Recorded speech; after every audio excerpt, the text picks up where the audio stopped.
hi යාළුවනේ අපි ආවේ වහල් කර ඩෑමක බලන්න වතුනාව හිදෙලා ගස් පේනවා ඔයාලා මේක ඇවිල්ලා තියෙනවද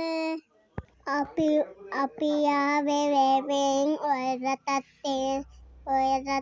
දන්නවද එන්න අම්මට කොනොත් එන්න එපා ගෙදරට යන්න හැලෙන්නේ පස්සේ අපි යනවා තේරෙනවා අපිට මාළු ඉන්නවා ලොකුයි චූටි ළමයි ඉන්නවා ඔයාලට පේනවද ගස් ඉන්නවා ඔක්කොම මාළු ඉන්නවා යත් ඇවිල්ලා මාළු උඩින් වහිනවා ඊට පස්සේ බලන් ඉන්න අම්බෝ පට ලස්සනයි අද මාළු දාලා